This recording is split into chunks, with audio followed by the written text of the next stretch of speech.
Sang Sabda telah menjadi manusia dan tinggal di antara kita. Para sahabat Sabda Hidup yang terkasih, berjumpa kembali bersama saya, Frater Jimmy, dalam permenungan hari ini. Permenungan kita akan diambil dari Injil Markus bab 1 ayat 29 sampai ayat yang ke-39. Mari kita mempersiapkan hati kita untuk merenungkan Sabda Tuhan. Dalam nama Bapa dan Putra dan Roh Kudus.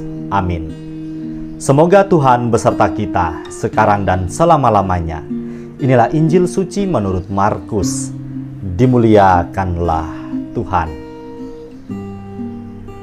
Sekeluarnya dari rumah ibadat itu, Yesus dengan Yakobus dan Yohanes pergi ke rumah Simon dan Andreas. Ibu mertua Simon terbaring karena sakit demam. Mereka segera memberitahukan keadaannya kepada Yesus. Ia pergi ke tempat perempuan itu dan sambil memegang tangannya, ia membangunkan dia, lalu lenyaplah demamnya. Kemudian perempuan itu melayani mereka. Menjelang malam sesudah matahari terbenam, dibawalah kepada Yesus semua orang yang menderita sakit dan yang kerasukan setan. Maka berkerumunlah seluruh penduduk kota itu di depan pintu. Ia menyembuhkan banyak orang yang menderita bermacam-macam penyakit dan mengusir banyak setan. Ia tidak memperbolehkan setan-setan itu berbicara sebab mereka mengenal dia. Pagi-pagi benar, waktu hari masih gelap, ia bangun dan pergi keluar. Ia pergi ke tempat yang sunyi dan berdoa di sana. Tetapi Simon dan kawan-kawannya menyusul dia. Waktu menemukan dia, mereka berkata, "Semua orang mencari engkau." Jawabnya, "Marilah kita pergi ke tempat lain, ke kota-kota yang berdekatan, supaya di sana juga aku memberitakan Injil, karena untuk itu aku telah datang." Lalu pergilah ia ke seluruh Galilea dan memberitakan Injil dalam rumah-rumah ibadat mereka dan mengusir setan-setan. Demikianlah sabda Tuhan, terpujilah Kristus. Para sahabat Sabda Hidup yang terkasih, hari ini kita masih mendengar bersama kelanjutan cerita dari bacaan Injil yang kita dengarkan hari kemarin. Hari ini diceritakan kepada kita karya-karya ajaib yang dikerjakan oleh Tuhan Yesus. Ia menyembuhkan banyak orang-orang yang menderita sakit dan mengusir setan-setan dalam diri orang-orang yang kerasukan. Diperlihatkan kepada kita sekalian betapa kedatangan Tuhan Yesus ke dunia senantiasa membawa keselamatan dan kedamaian. Segala macam bentuk penderitaan ia lenyapkan dan kesengsaraan telah habis masanya. Ia datang membawa keselamatan dan di dalam Dia telah tersedia kehidupan kekal. Berbahagialah kita yang percaya kepadanya dan selalu menggantungkan harapan hidup kita di dalam Dia.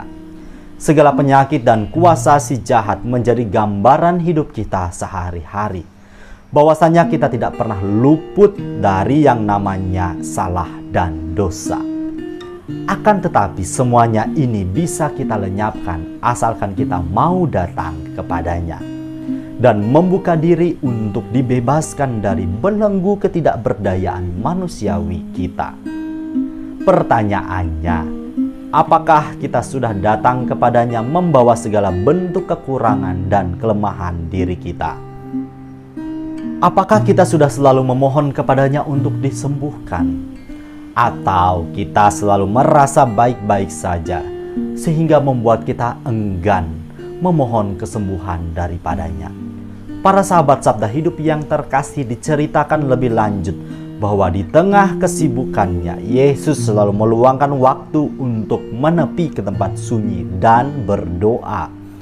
Sebagai pengikutnya, adakah kita juga melakukan hal yang sama? Di tengah kesibukan dan hiruk-pikuk dunia saat ini, adakah kita meluangkan waktu untuk hening dan berdoa? Atau kita semakin larut dalam kesibukan hidup kita sehingga lupa mempererat relasi kita dengan Tuhan Allah? Adakah kita masih bisa mendengarkan suara Tuhan di tengah kebisingan hidup kita dari hari ke hari? Semoga para sahabat yang terkasih kita dimampukan untuk mewujudkannya dalam terang iman akan Kristus Tuhan. Selamat beraktivitas, salam sehat untuk kita semua. Semoga Allah yang Maha Kuasa memberkati kita, melindungi kita terhadap dosa, dan menghantar kita ke hidup yang kekal. Amin. Dalam nama Bapa dan Putra dan Roh Kudus. Amin.